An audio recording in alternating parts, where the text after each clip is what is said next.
Hi guys, it's your host here, Geni Cor, with House of Impact podcast.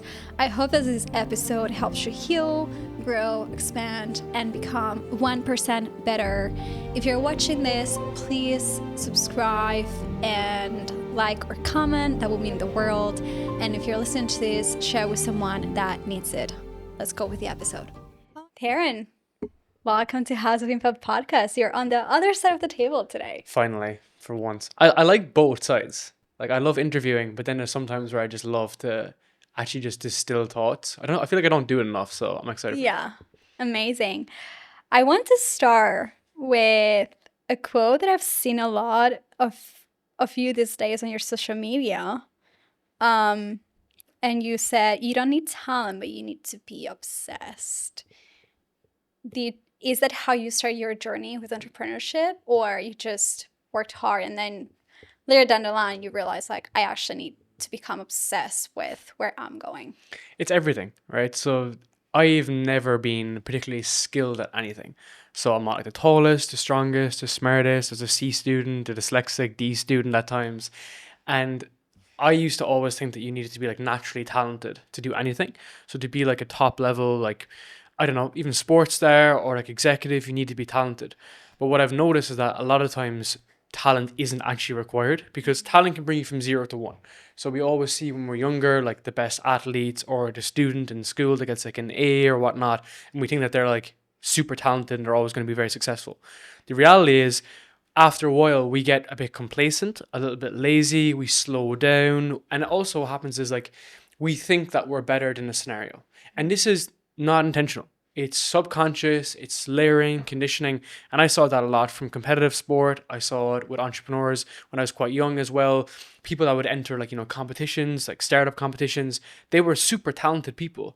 But when they met the wall of resistance, they slowed down, right? And the wall of resistance basically is like whenever you come up against something that's difficult, which is everything that we do, a lot of people will either jump course or sidetrack. Where it came from me was genuinely from sport or from any endeavor like that. I realized that to get to 80% of someone who is naturally talented would need a lot more focus. And for me, it's all about the infinite game. It's going continuous forever. And it's about finding those small things that I'm truly, truly obsessed with.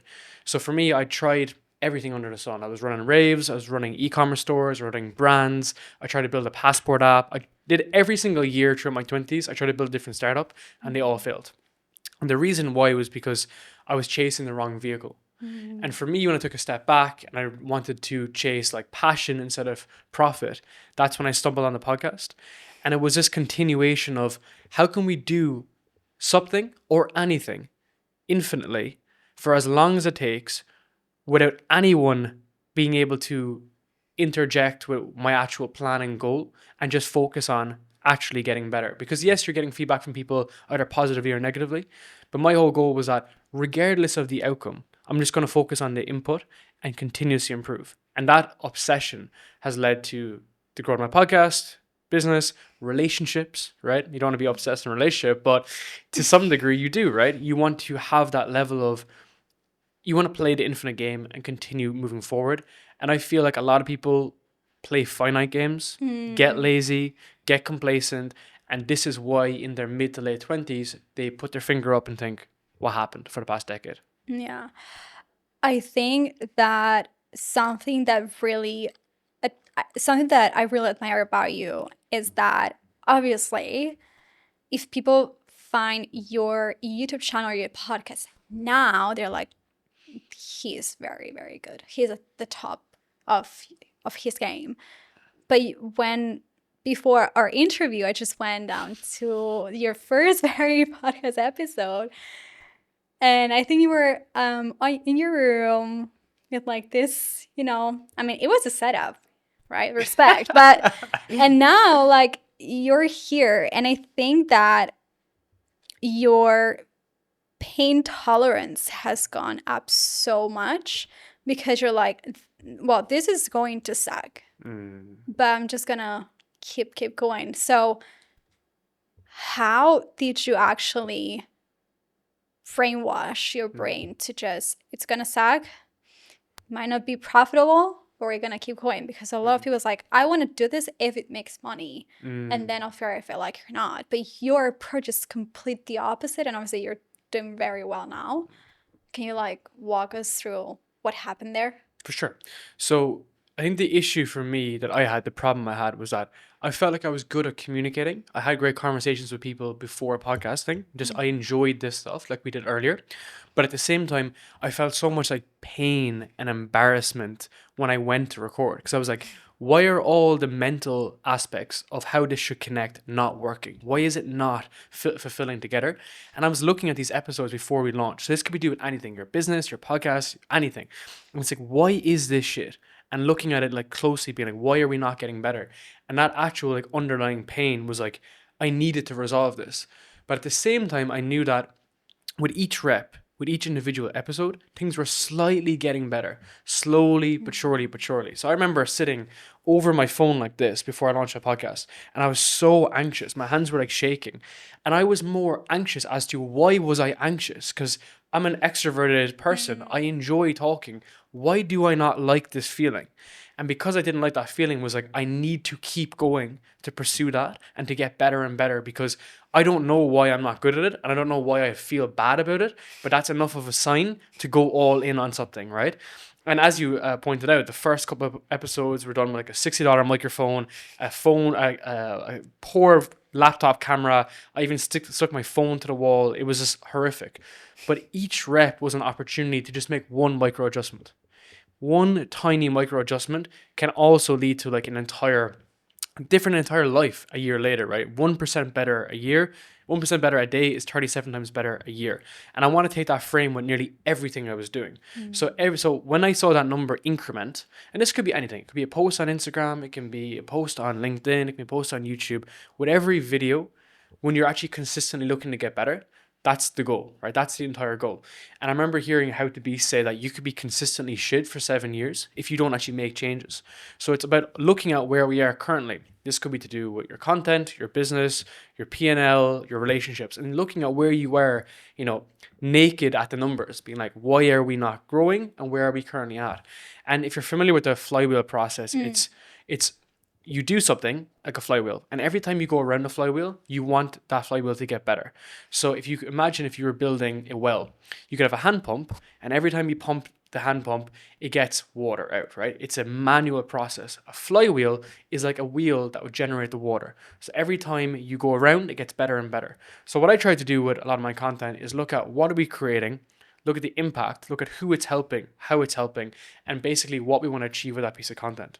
And when we release it today, we go around the circle and see where are the gaps. Where is it performing well? Where is it not performing well? How do we go around this again? Now, I was doing a flywheel without even knowing it. And most people do this too, right? It's like when you go to the gym, you're like, this feels super awkward. What's going on? And then you add in some extra exercises, some extra form. You track your macros, you track your weights, and you're continuously getting better. So my kind of process was like, how can we create micro flywheels for whatever we do in life? And that allowed me to, again, play this infinite game whereby it's like, yes, we are doing something and we're not seeing the result. But if we keep on doing it, we're going to keep coming up and then we're going to have that breakthrough moment. It's almost like the Nike tick effect, right? It's like there's a slow, gradual kind of push, and then all of a sudden then you have to take off, right? And I think a lot of people's overnight successes is at the end of extreme anxiety, overwhelm, pressure, sleepless nights, looking like an idiot, like even explaining to your family. Like I remember when I was slowly getting earning my stripes, and I went to buy a camera that was like $1,500, and my parents literally were like, why are you buying a camera to speak to people on the internet? Like, as in, like, why are you doing this? Like, you work in finance, you should just stay in finance and just shut the fuck up and just do it. And I remember just almost having to relinquish those thoughts to myself and think, okay, this is what I want to do. This is how I want to improve. And it's almost like it's like a vessel for personal development, right? Whether it's a podcast, a business, fitness, it's all in the contribution to actually getting better, that most people don't really realize. They just look at the numbers and think, I'm not improving or I need to get better. Yeah. It's so good you said this, because obviously, like, I'm a creator too, but only started with podcasts recently. And when you record a good episode and you just, an episode you've been preparing for weeks, you walk out of the studio and like, ah, yes. And then your producer tells you, like, Geni, you need to record again because the angles are not good. I'm like, okay. And for me, it's like, okay, let's just focus on what can I improve in this one? What can I do better?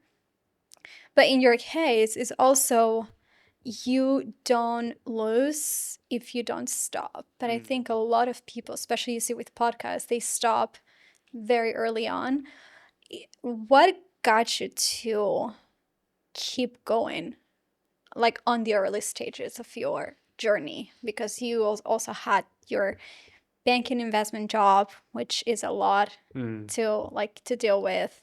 You are also doing something completely different with no skills, and you're like, okay, this feels a little uncomfortable. Like, what was the point? You're like, okay, here, if I stop now, like, it's, I know it's not, I'm not gonna go far. So what was the point that you were like, I'm just gonna continue going, even though I'm, it sucks, I'm in pain, I'm just gonna continue down this path? It's definitely external in the beginning. And I think for a lot of people, a lot of their drivers are external. They don't want to look like a fool. They don't want to, look like someone who's lazy, who's giving up on their ideas. And, many people create content and then just give up like a month later. So I think having that external fear in the beginning is great to go 0 to 1. To start something and say, okay, I don't want to look back and people think that like I'm lazy or whatnot, and to keep that fear up. So that can help me get to, I'd say, the first 6 months. It's like, okay, I've earned my own stripes. I've done this for 6 months. I've put out 20 or 30 episodes, and I know at this point, I'm not just going to give up.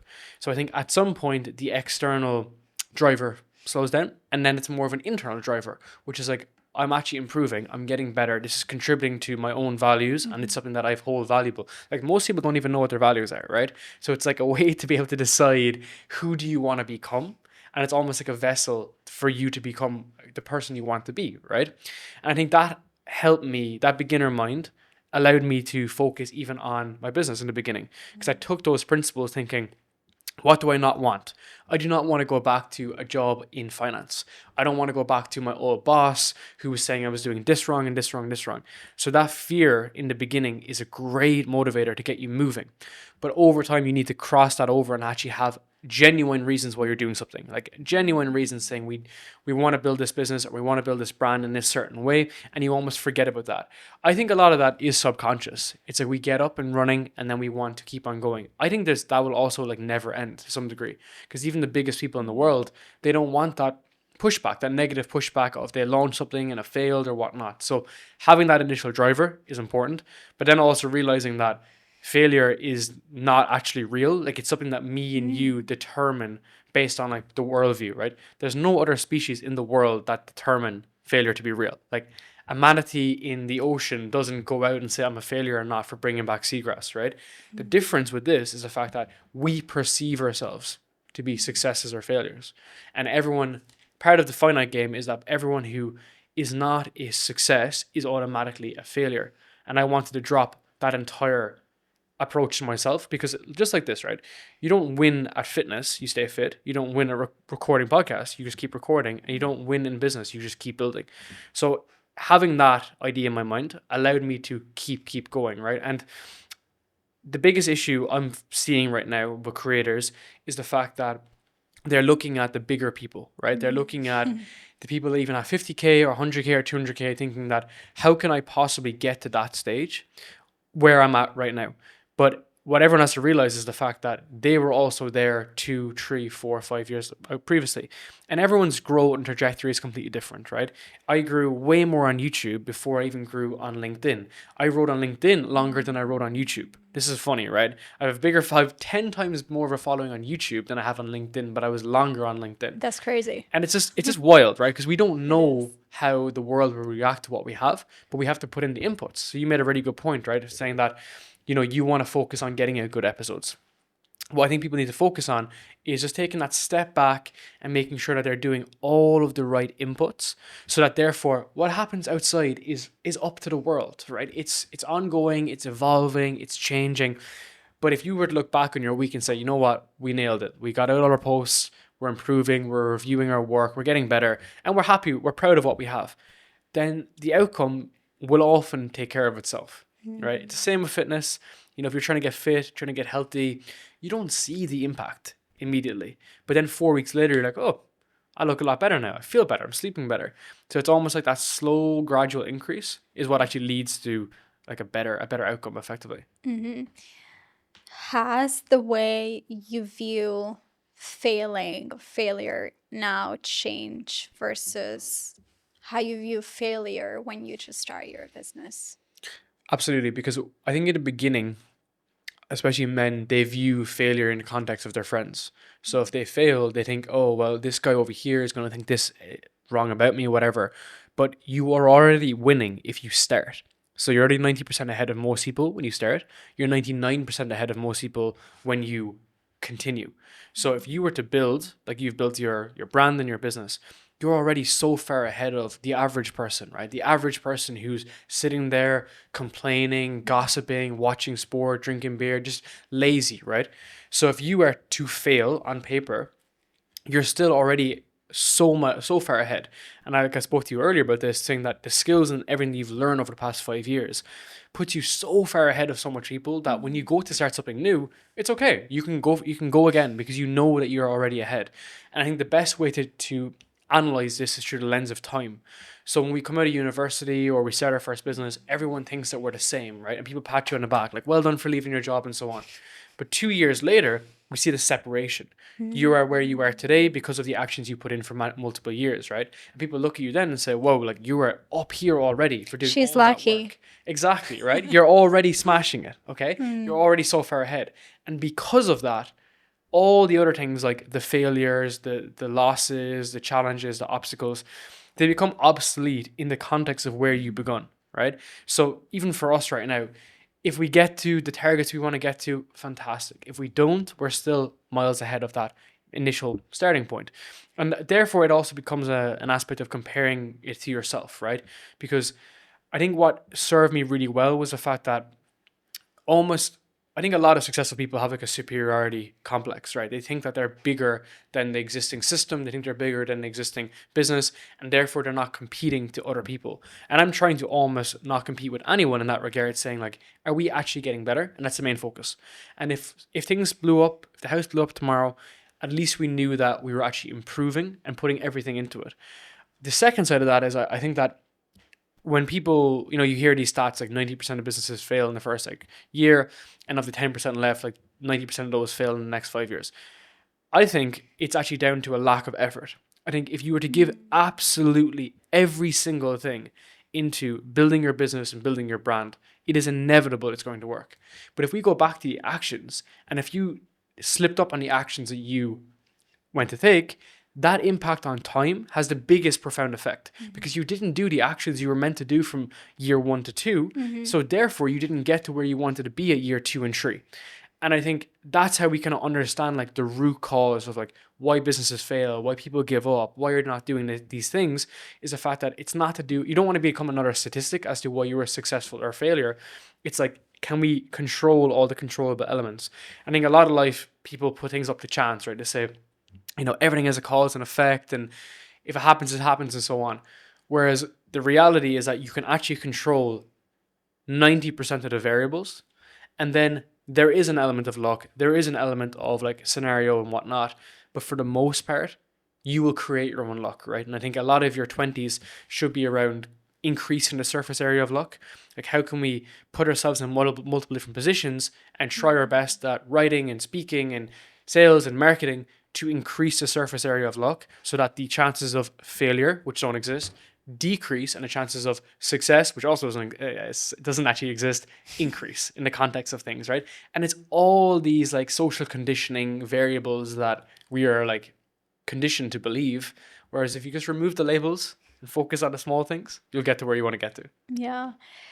It's very interesting to hear you talk about this, about failure and how it actually doesn't exist. Because for me, I was never like a good student. Also very dyslexic. So I really struggled in high school and then in college. And then all of a sudden I'm like, okay, to my parents, like I'm moving to London. That's a huge step. I'm gonna start my business. Yeah, I was 23. And back then my skills were, I probably landed one gig. I was doing ghostwriting for a blog. And I remember that was my first, every time tell these people laugh, but like it was my first client. And because I'm very dyslexic, especially with like typing numbers, instead of charging them $3,600, I charge them $360. And I'm like, and then I see it on my bank account and I'm like, why is this so low? But I already charged them. So how do you Oh go to my a client and God. you're like, hey, like I actually messed up because I'm very dyslexic. And I remember like, okay, like, well, you already have a client, then you just go to London and then you'll figure it out. And I remember my dad was like, what do you mean you're going to London? Like, you need to ask me for permission. Like, no, I'm 23. I can go to London, right? And my stepmom is from Uruguay. So she's like, oh, she doesn't need permission. Like, she's going, like packing my bags and stuff. And then my mom was like, okay, what are you going to do for work? It's like, yeah, I'm going to build my business. Oh, okay, but what are you going to do for work? It's like, I'm going to build my business. And I think for me, because in a high school, um, like teachers and even my parents at some point, they were just not believing that I could make it through. I view failure as in like, if I go to London, I cannot fail. There's no way I can fail. Like, Love it. I am not failing. And especially also because people say that if you can make it in London, you can make it anywhere. And when I moved there, it was Brexit and then COVID. And then I was like, okay, how are we going to do this? And I remember it's like, you know what? I'm just going to grab my phone, shoot videos that were quality was not good at all. Probably start like like, and then I landed like, I think I made like $7,000 in like a week through LinkedIn. And those were people that came to me for like doing some Facebook ads and stuff. And then I started from there. But also as my career went on and the stakes were higher, it's like, okay, like I cannot fail now because I know back home people are waiting for the shoe to drop and me to like go back to them. It's like, it's good, Jenny, if it doesn't work out, like you're not a failure. That's But cool. like for me, it's like, no, it's not good Yeah. because I'm working on this every single day, like day and night. I cannot fail. And for me now, like obviously after burning my business to the ground, I saw that as a failure because you said something really good. It's like I attached my whole identity as a person to how many clients are we signing, how much money we're making, and how many hours I'm putting in the work. And then when all of that disappears, literally overnight, you go from your biggest week cash wise to losing everything you've been building for the past 4 years. You're just like, oh, this sucks. Like I actually am a failure. And Have you ever read the Four Agreements? no, not yet. So the Four Agreements, I'm gonna butcher them, but basically, like the first one of them basically is like don't take things personally, and like don't make assumptions, basically. And I basically brought that into a lot of our work because assumptions for me is like, oh, I sent over the contract and he hasn't signed it yet. Oh my god, it's all playing in my mind. And this happened to me recently. So I had a client, right? An amazing client, huge company, like $100 million company in America, and we'd worked together for a year. We've got good results. Nothing has ever gone wrong. I sent the contract renewal and it wasn't signed. And in my head, I was like, oh, they hate us. They're waiting for the contract to run out. They're just going to leave. They're learning how to do it internally. They're going to leave us. Whatever. It's going to be a complete mess. But in December, we had a call with them and they said they're incredibly happy with everything. They love everything that's happened and they can't wait to build together in 2024. But in my brain, I said, oh no, this is not going to happen. They're going to pull out. They're going to move on. They're going to move in, right? I messaged the CMO and I was like, hey dude, like any chance you get that filled? He responded going, oh, no problem. It slipped through my emails. It was in the legal team and they completely forgot about it. Yeah, it's signed. Here you go. Here, back to you. And the whole idea is that the assumption that I built in my brain, it was all this built up demand, there's all this built up stuff. It didn't exist. None of it existed. That's crazy. He was just going on about his normal day. And I was like, oh my God, they hate us, they hate us, they hate us, they hate us. The reality was, it was all fine. They signed. Second year. So we did 1 year and they built a second year, which even to me, it shows more about the proof of concept of the business. And I was like, how did that happen? And I said it to my mentor and he was like, this is the reality. It's the game that plays in your head, right? Second side of it then, so it's don't take things personally. I think that's the best approach towards business because like we attach our net worth and our value to the business, which is in tune with being like so involved with what we do, right? It's like part of being like all in. But at the same time, like if a lead or a prospect or a client even throws his hand up and is like, oh, what's wrong with this? There's a typo here. It's not you that he's saying it. It's the vessel that you're communicating to or the thing that you're working on. And I kind of had to find that as well, right? Was the fact that we had some feedback and clients be like, oh, we want it this way or that way or whatever. And I used to attach it so much like personally. And I'd almost have that like sinking feeling in my stomach, like that regret feeling in my stomach. I was like, oh, how do I feel so stupid?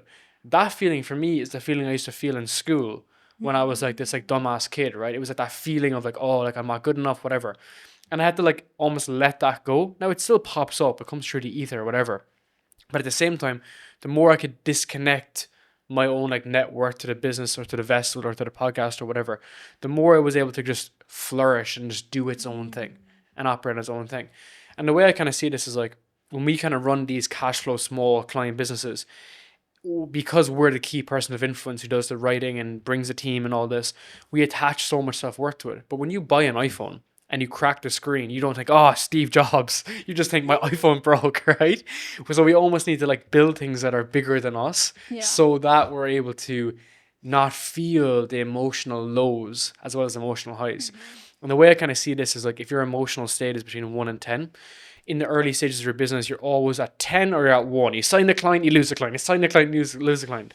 But I kind of want to be from that 4 to 6 range, whereby if we sign a big client, cool. If we lose a client, whatever, keep going, right? We fix the problem, diagnose it. I think that's allowed me to literally look at the numbers and think, okay, just look at it a very calm, collected position. So I come from a trading background. In trading, it's all about psychology, right? It's all about psychology, it's all about the numbers. And there's an aspect called loss aversion. So in loss aversion is when you basically lose any bit of money, you start just contracting and you start showing all like negative emotions. But you could make $50, but you could lose 10 and you'd feel the pain of 10, even though you've made 40, right? And that's really effective as well in business, is the fact that we attach so much emotion to it and people believe that as they grow, they're going to lose this. But until you do the internal work, you don't ever lose it. And the perfect example of this is in trading. A lot of guys that work on trading desks will manage 10 million, 100 million, 1 billion. And they look at it, they shit their pants, lose their mind, and then they blow the whole thing. And I literally know way too many people that have literally that's had happened to them, and they were 30s, 40s, 50s, 60s, experienced traders, and it all came down as a house of cards. And that's why trading and poker are really good anecdotes for life. I was a big poker player when I was a kid, and it just taught me a lot about how the world works, how people view money, how people view risk, people have egos and whatnot. I think it just set me up really well to just view like the wins and the losses. I just try not to attach myself to any of them. Yeah. You know? I think for me, I had in some level, I think I still have it, but I had this fear of what you said of whenever a client was late on their payments or they're not signing, I was scared of losing. So every time that when I had the biggest month, like I think a client paid us like 25K, like one go. Wow. And that came after I lost two of my biggest retainers, which were 90% of my income. And I had 10 days to make it happen. And I'm like, But you have the skill though. This is the thing. yeah. Right? And I was like, it's fine. Yeah. Like I had 2 months of savings, like, oh shit, money kind of thing. It's like, it's fine. You just breathe, do the work, trust it's going to happen. And then 10 days later, I get like 25K in my bank account. But you had the skill, right? And this is what I was saying to you in the very beginning. I think in your 30s, in your 20s, it should be skills focused. Just build a bunch of skills that are relevant and that make money, right? Don't go into some consulting bullshit job and just spin up some random slides that no one gives a shit about. Learn an actual skill. Learn to write, learn to sell, learn how to market. And therefore, whatever happens, you can weather any storm. So if I lost a few clients, I don't shit my pants and lose my mind because I know I have the skill to go and acquire new clients. I can do outreach, I can I can create more content, I can do whatever I need because I know how to actually solve that problem. So when people look at businesses and call them risky, what they actually mean, it's an internal reflection of themselves, that they don't have the skill to be able to have there, to be sitting there in a wide ocean and not have the skills to be able to go and do something. So I think even in the beginning, that's why you got to like stay in the business, like stay in the vessel, because the more you can stay in it, the more you're going to acquire those lessons or those skills, so you can go and do something else. 100%, or you can go acquire that customer again. And I think that was the biggest inflection point for me, was the fact that, similar to you, I had a client pull out, but not pull out in a normal concept. They just basically ghosted. And they had like 20K left to pay. And I was very early on, this was a good while ago. And I had hired to do the fulfillment. So we'd hired a bunch of people, took on a bunch of expenses, and the client just ghosted. And at that point, I remember where I was. It was like midnight on a Friday, and I was going for like a weekend away with my partner and her mom, and I was literally like hovering over my phone, being like, "What the fuck am I going to do?" But then 3 months later, a almost similar scenario happened, and I just was cool about it. I was like, I know how to approach this. I know what to say. I know how to re-trigger it. I know what we need to do, and it's just maturity. So it's kind of like your first relationship versus your third relationship, right? Your first relationship, you're like super emotional, you're all over the place, you don't know what to do, right? You're like an absolute mess. Your third relationship, like you have like logic and emotion, you know how to like approach it and have reasoning, right? And I think that's actually a really good reference, because what I've learned in that aspect is like, just like a business, just like fitness, you have to always be working on your relationships and so on. So it's like a skill. You get better at it. And that's how people can be married for 40 years, right? That's how people can be in business for 40 years. It's because they work on the actual skill. Yeah. I think people deep down, they don't want to see that they suck. because Sure. because for me it's like, oh, I really like, my partner was like, okay, well, the angle was not good, but now you can watch the recording again and like take notes and improve. I haven't watched, I will at some point obviously, but I've recorded 4 episodes. I haven't watched any, What do you think that is? because that's the thing, it's a new thing that I'm doing. So it's always like that fear of like, it's gonna suck. But then you also get reminded that, well, you have to suck to get better. There's no way you're gonna get better. Like the first workout at the gym, it's not good. And the next day you just feel like you broke your bones. Yeah. And then you just gotta keep putting that. But for me, I think that came from, same as the fear of losing clients. It was not the fear of losing clients. It was the fear of losing people, that it stemmed from my childhood. And without realizing, for me, like my business has showed me my true colors. 100%. Business is a reflection of you. Yeah, it's like I am just scared to not to lose money, but to lose people, because I'm scared that it's gonna happen again. And for me, I think the biggest upgrade I've done with business and anything that I do is, okay, let's go back to, where are you scared of like failing, or why are you scared of not being good at this, or why are you scared of losing stuff? You're just scared of like losing people because of your childhood. And I think a lot of people, especially when I was working in coaching, they just don't want to like stare at themselves in the mirror. Like, okay, just go into the mirror, stare at yourself for like 5 minutes. 100%. They can do it because they start seeing all these parts of themselves like, oh, this is not good. And you have to be really honest, especially you've seen like in podcasts, like a lot of, like even Hormozy the other day I saw one of his shorts, he was even getting emotional. And this guy is like $100 million in his net worth. I'm like, okay, well, if he's going through that pain, like I can also go through that pain. If he also loses a lot of money with clients, like it's also okay if I lose money. But for me, it was like, just be honest with yourself, And I think a lot of people, they're just not honest with themselves. Oh, I've worked hard for this, but then it's like, okay, how many hours have you put in? Are you getting better? Yes or no? I love that. Like people like Goggins were really like instrumental in my journey in the beginning, because he looked at himself in the mirror saying, I'm a fat shit, lazy, working like pest control, and I'm super lazy, right? What are you going to do about it? That was the important part, is like, I'm fat, lazy, broke, overweight. What the fuck are you going to do about it? And I try to take that really into my scenario always, no matter where we are. Like, look hard at the numbers, look at the reality, what's going on, and look at what are you going to do about it. And I think that's where people shy away from like measuring, right? Because they don't want to measure, because then they'll realize what's happening. Simple examples like your weighing skills, right? People don't want to measure themselves because they realize that they're out of shape. Whereas if you came to that reality, you can say, what are you going to do about it? And I think that was the biggest inflection point for me. And that's where actually, funny enough, podcasting is kind of like bit of a smoke screen because a lot of the numbers are fabricated. You hear like top 1% stuff. It's all fake. It's all fake. Bear in mind, I actually had messaged people who created this top 1% program. They didn't get back to me when I reached back out to them afterwards. They said that it was a proxy, a random estimate. It's a random estimate roughly.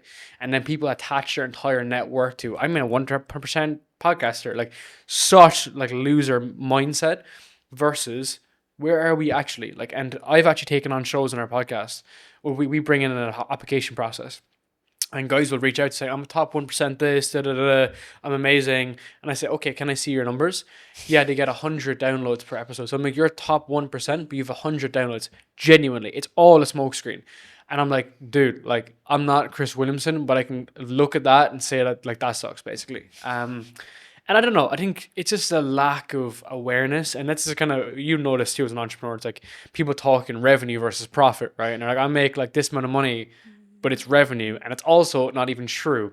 And if you were to look at it from like revenue minus expenses minus your business partner and you going 50-50 minus taxes minus how much money you stay in the business, you're actually making like fucking 3K a month. You may as well just work at a different marketing job. It's just a funny way to look at things, right? It's like Yeah. the brutal reality of like the world is that things are very tough. It's tough to build a business. It's tough to build a podcast. It's tough to get fit. It's tough to do a lot of these things, but you need to stay like super in it and almost forget about all the bullshit. All the Lambos, all the cars, all the watches. It's all bullshit. It's all a smoke screen. All the numbers. It's all a smoke screen. The only thing you're left with is like you, the vessel, and your actions. All the other stuff is bullshit. And even like listen to this podcast, you should be more focused on what is it I can do with information to help me move forward versus the comparison, the compare, the contrast, which hangs up people. And that's why we go around in circles continuously. But I think we're kind of in this weird stage in like life whereby it's never been easier to build a business. It's never been easier to build a brand, but it's almost never been harder because there's always that comparison effect. People want to look at people and think I can never get there, or they're not willing to be at zero. And the beautiful thing is that, so like we have a client-based business, put it that way. A lot of young guys that reach out to me are between 18 and 21 and they want to get into different stuff. And I'm like, you have the best position to be in. You're a beginner, you have the beginner mind, you can try anything, you can fail at stuff. And they'll come back and send me screenshots like, Shopify payments or Stripe payments. And I love that. It's nothing to do with my business, nothing to do. I have no experience in it. But they take the lessons to just move forward. And I think that's where most people get hung up is like, how can we just move forward? And really, if you're operating on like a 6 out of 10 all year round, you're still moving forward. It's 1% better a day, 37 times better in a year. I think like the way I would put like the beginner mindset is you are like a blank canvas. Yeah. And then you have a win and then you have a failure. Then you have another failure, then you have a win. And I feel like when you get skilled at business and something is not going your way, you already scarred. The canvas isn't a blank anymore. You have failures, right? So people are like, okay, this is not working. I'm going to stop doing this. And people always see the end result. They just don't see how much failure and how much sleepless nights and how much tears you've had to like get you to this point. And they're like, okay, you want to have what I have? Are you willing to work as hard as it requires? And you really need to be prepared to fail. You need to be prepared to go on overdraft. You need to be prepared to like sleep on the couch if needed. Like, are you ready for that? Because a lot of people are just not ready for that, but they want to have the end result, and it does not exist. For sure. It's impossible. And also it's continuous, right? It's like people only see the final rep, but they're not really focused on all the other stuff that has to happen. And that's the blessing and curse of the online world. But if you were to dissect that, what that actually means is we live in a results-driven society. So instead of like talking about your grand plan, show me the fucking results, right? When I worked in finance, it was all bullshit. The one thing I took from it was don't tell me what you're going to do. Show me what's happened. And that's the only thing that's relevant, is that show me what you've done. When you meet people, they're always like, I'm going to build this business, whatever. I literally hear it all the time. It's like, I'm going to build this 50K a month business. I'm going to build this startup. I'm going to build this supplement brand. But it's like, what have you actually done? And let's talk about that. Because people always talk forward motion. But I'm happy to sit down and talk about all the things we've done in the past, or even things that you've done in the past. I'd love to learn more about that, because that's where the lessons come from. Whereas, like, if you find yourself in a scenario with a group of mates that are like always talking about what we're going to do, if you check in 3 months' time, majority of that stuff is not done. It's like, don't tell, but like show me. Yeah.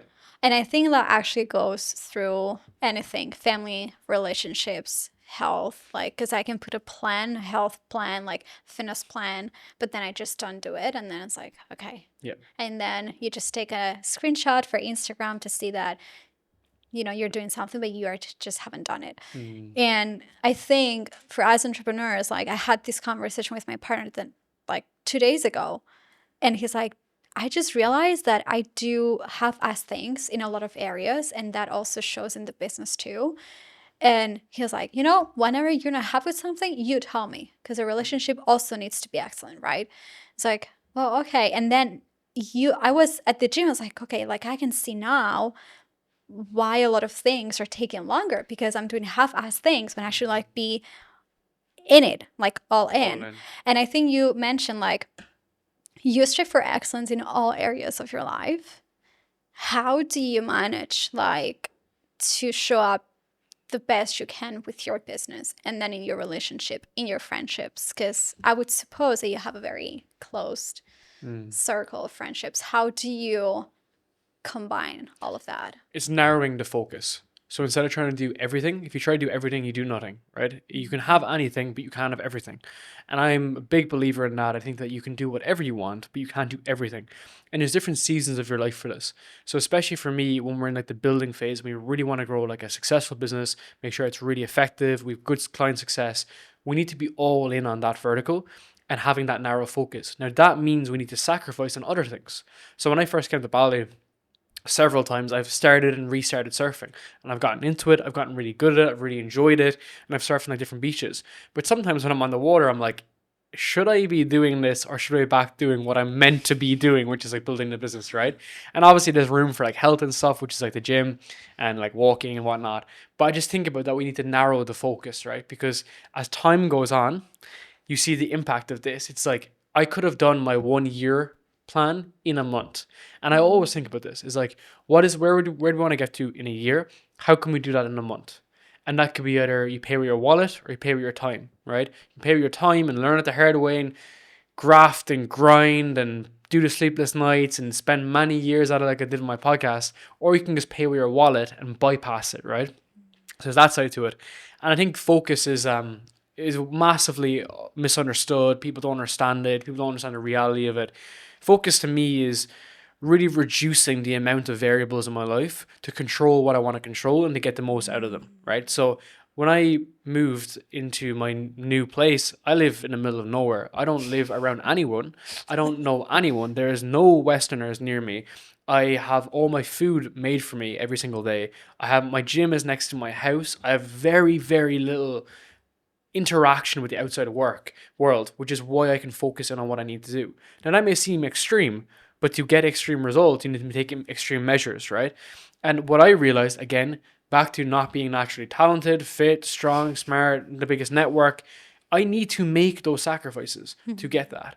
And the more I kind of did the elimination, instead of just trying to automate and outsource stuff, just eliminate stuff. And I eliminated a lot of bad habits. So let's say initially I eliminated alcohol. So how I removed alcohol was actually because I moved to Singapore, and Singapore was super expensive. I was like, this is just not serving me well. And as time went on, I was like, this gaping hole in my like life can just be removed. Done. Eliminated. Other things were like shitty friends, toxic friends. I think what's interesting here is like people will always give an old friend like a second chance, third chance, fourth chance, whereas it should have been cut. And I've had that burned so many times. I've left friends back in. I've given them excuses. I said, oh, well, you know, we were buddies before and all this. They should just be cut. Literally just cut. If it's not someone who's moving you forward towards a goal, just fucking cut them. right? Because it's better for them too that they're not around you, and it's like this toxic like bullshit basically where you're trying to like piss over each other and see like who's like better than the other, right? It's just the wrong way to view things. So that's aspect on that, cleaning that up, cleaning up your lifestyle, cleaning up your friend group, and just being around people that move you towards the goal. You can still chill out, you can still watch Netflix with people if you want to, but is this someone that actually has, my back effectively? And I follow the Hormozy approach on this, which is, it does this person move me closer towards the goal, and does this person say good things about me behind my back? And someone like Ibrahim, he's someone who's a great friend of mine. He recommended me to you, right? And then I hang out with him. I'm meeting him later today. Just someone who's just a very nice guy, right? Yeah. And we don't have similar businesses. We do different stuff right now, right? I think there's that kind of conscientious way to think about how to build your life, whereas most people, unfortunately, are just ambling through life slowly. They go out, party, drink, take a bit of drugs, do this, eat shit food, just waddle away in their bad job, right? And they don't think about how can I actually escape it. And instead of working to escape that reality, they just escape their current reality by partying, drinking, doing all this other stuff on the outside. So to answer your question, like as I left all that side of things, it became very simple to focus on what I have. And now every day on my journal to-do list, it's broken into the business, the podcast, and personal.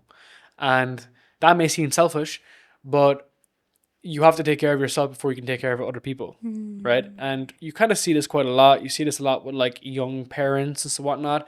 They're not really focused on themselves, and as a result, the whole place is like an absolute mess and it's all over the place. But the way I kind of see this is like the way I can show up in my business, for my team, for my clients, is by having that really good focus on myself, which is improving my health, wealth, relationships, and everything else can just kind of happen from there. Yeah. I think I heard this on a podcast. I think that was like 3 weeks ago, the one that you sent me. And you said that your your girlfriend was there when you were minus $5,000, and she's still there Yeah, up until this day. for sure. And I think that it's very also important to like be really smart with it. Hermosa says it like, if you don't have a Layla in your life, then what are you doing? As in like that should be aligned. And I think like my partner says like it's a strategic alliance, For sure. because like someone can put you so much behind your goal, then when you realize you're like years behind and like, okay, what just happened? But I think that having that circle small, it's really, really important. I'm really curious though, what would be the first requirement that you would have when it comes to friends?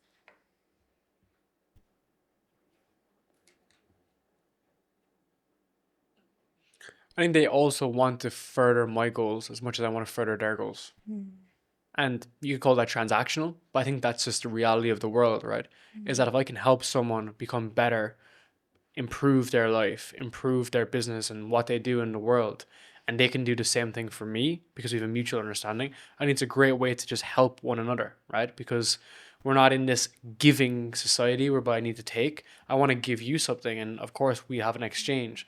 Same with every interaction, right? I think it's a really, really important thing is that are we are we both behind each other, and do we both want to see each other succeed? Because what I've seen way too often, to be honest, is when you win, people actually kind of snigger and they get jealous and ego, and that's when it all kind of pops up, right? And again, back to Hormozy, he says like everyone wants to see you do well, just not better than them.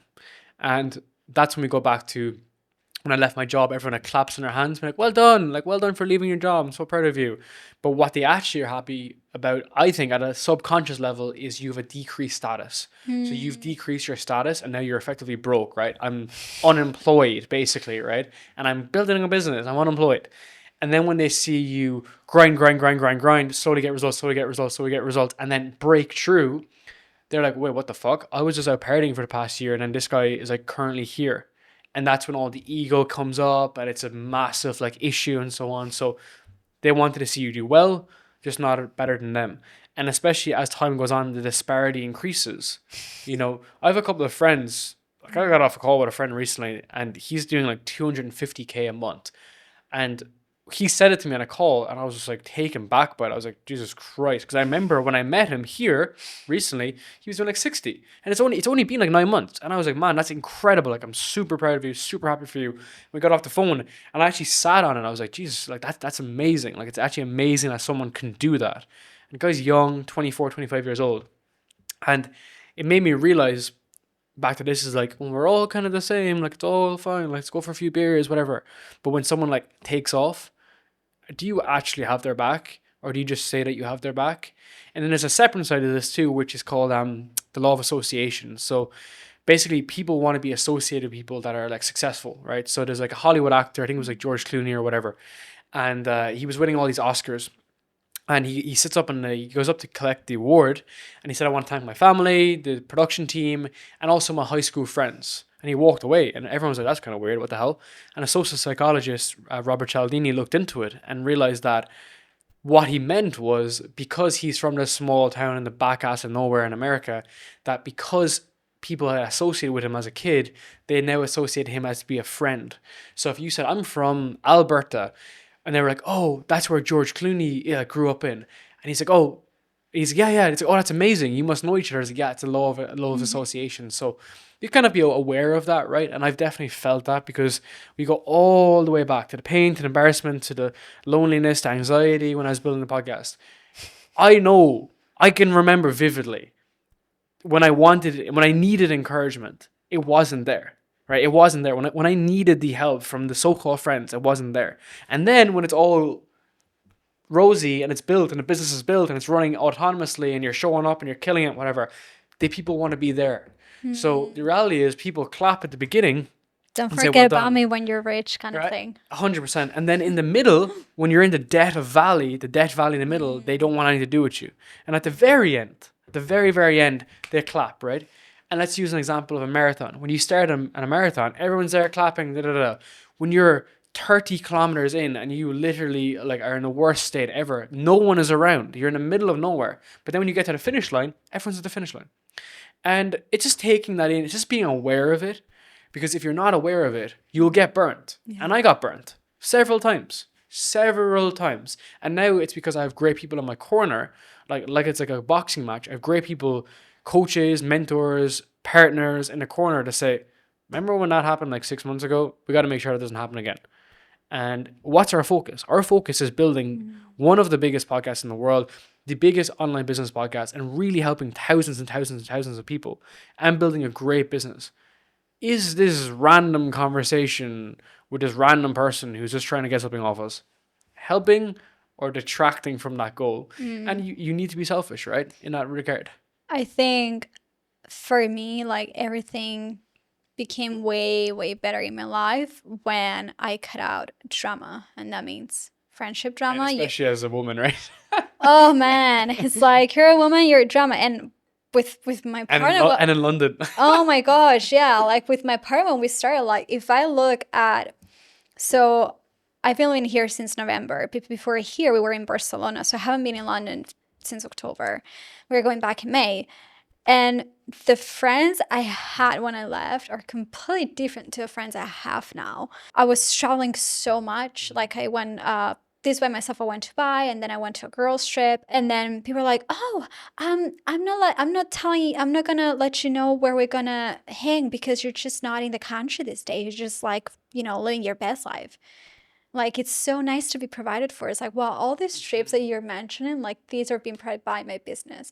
And if, by the way, if I'm in a relationship with a man that's a provider, then good for me. Like, you should just 100%. Go to your relationship or to your man and, like, analyze it. And a lot of, especially women, it's like, if you have what they wish they would have, but they don't have the guts to speak up, like, they just put it on you. So I just cut out a lot of drama, and then I just cut out a lot of, like, drama coming from my hometown, because I also am from a very, very small town. It's outside of Barcelona, and obviously I am the black sheep, but now it's like, oh, look, Geni's in Bali, like, she's living her best life. And 100%.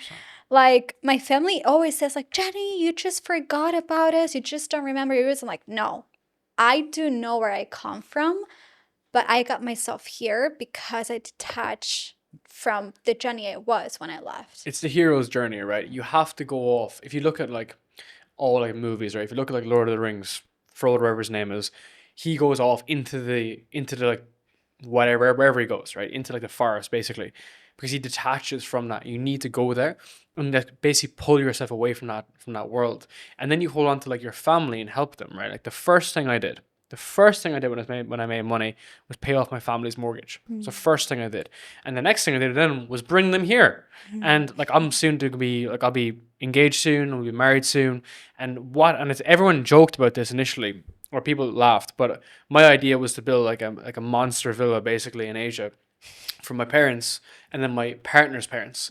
And I used to say this when we started dating, and then her parents would be like, "Oh, I like that, whatever, it's like a silly idea." And then it's like fast forward a few years, and now we can do it, right? And that's what's kind of funny, and it's the fact that we hold on to those people that are like true to us, basically that supported us the entire way. And what's funny here is like I think that partner relationship is so valuable, and we can get into that if you like. I think I would be nowhere near where I am right now if it wasn't for my partner Elise. And I also wouldn't be here as well if it wasn't for her family that are also so supportive of like everything, right? They're just kind of behind the mission, behind the vision, subconsciously. It all plays in a broader ecosystem, right? And having that harmony is so important because you need to have your house in order to be able to go and like conquer the world. You can't just have like a detached, blown up world, right? So you end up getting divorces, all this kind of shit, right? It's a complete mess. So having those core values also keeps you in check, right? Like whenever I do something like really stupid, just stupid in general, at least it's like, come on, like we don't need to do this, right? And then sometimes there's like, a bit of give and take on this, but it's important to kind of have that too, right? But what's even more important is having someone in your corner that pushes you forward towards that goal. And I meet a lot of guys that are like, oh, like, I can't do this or can't do that because my partner is like slowing me down, and vice versa. It's male, female, female, male, right? It's like they feel like jealous and envious. Whereas like the beauty of myself and Elise is the fact that we're both quite different. And I think if it's similar too, it could also work. But the fact that we're quite different allows me to have like a different perspective on how should we build this? Like how should we kind of take this forward and drive it forward? Because she's much more relaxed than I am. I'm very much like type A personality, just like all in 24/7. She's much more relaxed, but then she sees the vision within there and can support in that structure. And we moved from Bali to Singapore. We moved back from Singapore. Like I was living in a $2 million like penthouse in Singapore. I had to give up the entire house, move back here, and all through that point, my partner was there and supporting us there. I was in that apartment before we left, working from the floor because I had sold all my furniture. I had no furniture left. I'm sitting on the floor with my laptop like this, and I basically had nothing left. And all I had was my partner and my dog. And that's basically all I needed. And to this day, everything else is a bonus. It's all a bonus because I have already everything that I need. So everything else just happens. It just happens. It just rolls. The wins, the losses, the failures just happens. But you need to have that core component, which is why we're together, right? And that's the beauty of it. But again, you got to think about this stuff. Most people don't think why they're in relationships, right? Yeah, I think like before being, this is so good that you talked about this because I think you can bring the masculine and I can now bring the feminine like perspective on it, but also come from entrepreneurial side. Because I remember when I was in therapy, I was like, I don't want a relationship because I don't want to give up my dreams and my goals as an entrepreneur. And she was like, if you meet the right person, you won't have to, but you will have even bigger, better dreams because that person will inspire you even more. And I think it's very, very important to always be like, is this person making me better or making me worse? And I think a lot of people, they just don't even stop and think because they're scared deep down that it's going to be a no. And then they have to change their entire life. It's loss aversion again. Yeah. They stay in relationships because they're afraid of, they've invested the last 2 years or 5 years. They stay in businesses because they've put all that time into it. They stay in shitty jobs. They stay with shitty habits. And it's because they don't want to lose what they've been working on for the past couple of years and admit defeat. Admit that it's time to make a change and to get better. I think you need to be able to understand that because, more so than anyone else, right? Coming from a divorced family, like that must have had like a really big impact on you. And it's almost like the way I describe this is like rough roads and smooth roads and rough. So if Mm. we can kind of like define up front what type of life do we want, of all that fucking pain, like the continuous pain, the embarrassment, then as time goes on, it'll end up smooth, right? But I think most people don't do that, and then they get to the end and it's a shit show. And I've seen that even like personally. I've seen like a lot of people in their 60s struggle really hard, like not be able to make mortgage repayments, not being able to retire, not having enough money, not having the right health, right? And we go back to time as a key variable here. Every action you have has an impact with the variable of time, but you don't know when that's going to kick in. So just like if you're a smoker, right, you could smoke 20 years and all of a sudden you get a heart attack. And it's Mm. like, yes, the cigarette today may have felt like nothing, but in 20 years time it's going to have that impact. So it's almost like having those like cigarette relationships, right? Like we know that they're toxic, we know that they're killing each other, right? But it's like we need to remove that and have those important conversations, because that's exactly where like myself and Lisa are at. We're having like a lot of hard conversations. Well, they're not hard, but they're just like the conversations you need to have in terms of like what type of life do we want to have together, and like this is what I want in my life. This is what you want. It's aligned, and therefore it's all good, right? Seems to be all aligned, and things can change, things can adjust. You almost like account for the variable, but there needs to have that conversation versus getting into stuff like young, dumb, no idea what you're doing. 5 years later, you throw your hands up in the air. Yeah, I so agree with that. I want to close this episode by asking you, what is your biggest regret in your life? Can be personal, business, anything. I actually don't regret anything, because if I regretted something, then I wouldn't be where I am now. And I think everything comes at the right stage. And if I had started our podcast business 5 years ago, no one even knew what a podcast was properly, right? So it came at the right stage. Same with my fitness. I'd spent many years bodybuilding. Now I've moved out of that into a different type of like training and nutrition. But I had to go through that phase to realize that it wasn't the most optimal to me. So everything that we do in our life is just data. It's just data, it's feedback, it's information. And as it comes through, we have to get better at filtering out that data and making actionable insights on it. So now a lot of the stuff that I work off, or a lot of my basis for my life philosophies, come through the experiences of the past 28 years. And especially as the last couple of years have been so, changing and evolving so much, it gives me even more data.